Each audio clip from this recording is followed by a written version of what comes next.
Bonjour tout le monde et bienvenue dans cette vidéo où nous allons parler de comment trouver les éléments sur une page HTML et quels outils utiliser.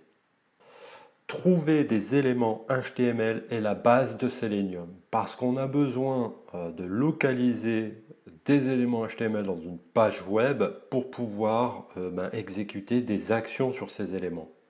Donc ça, c'est vraiment la base. Et donc, dans la prochaine série de vidéos, là, je vais vous montrer comment utiliser Firefox ou Chrome pour trouver ces éléments. Puis, nous utiliserons ces éléments HTML dans notre code Python, Selenium, pour pouvoir faire des choses avec ces éléments. Donc, la première chose qu'on va commencer, c'est de localiser, d'identifier ces éléments HTML. Bon, et la chose qui est bien, en fait, alors ça c'est quand même un point important, donc notez bien, c'est que quel que soit le navigateur que vous utiliserez, l'élément HTML sera le même. Ce qui veut dire qu'en fait, si là vous apprenez avec Firefox à identifier des éléments, la méthode sera exactement la même avec Chrome, Internet Explorer, Safari ou n'importe quel autre navigateur. Ce qui veut dire que, par exemple, si vous travaillez donc avec Chrome, vous avez identifié un élément, vous avez le code de l'élément, vous l'avez localisé, vous l'avez mis dans votre programme, ça marchera de la même façon avec un autre navigateur.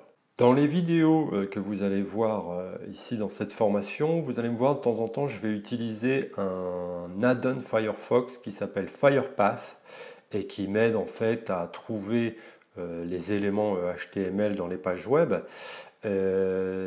Par contre, ce qu'il faut savoir, c'est que Firefox a fait une grosse mise à jour de son code et il est possible que vous ne trouviez pas une version de Firefox qui fonctionne avec votre navigateur. En fait, c'est à partir de la version 56 de Firefox que Firefox ne fonctionne plus. Donc à vérifier si Firefox a mis à jour ou pas son code pour que ça puisse fonctionner avec toutes les versions de Firefox. Et en fait, alors ça c'est pour Firefox, mais c'est pour tous les autres add-ons. Hein. Il a fallu donc que tous les développeurs des add-ons de Firefox remettent à jour leur code de leurs add-ons pour que ça fonctionne avec cette nouvelle version de Firefox. Par contre, sachez que ça c'est un avantage, c'est qu'on est complètement indépendant de Firefox. On n'a pas besoin de Firefox pour utiliser Selenium et faire des robots.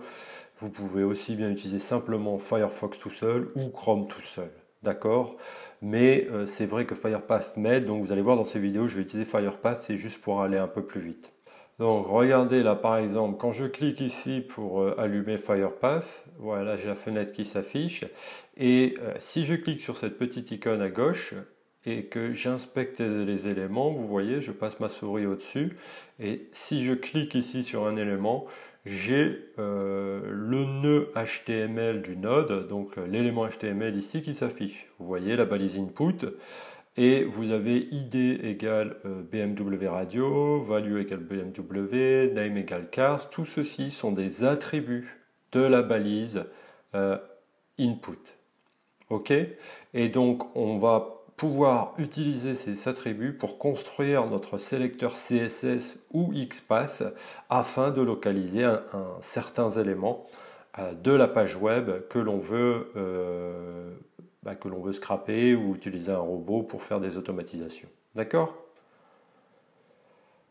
Donc, ne vous inquiétez pas hein, si vous comprenez rien de tous ces attributs là, id, value, name, etc. C'est pas important.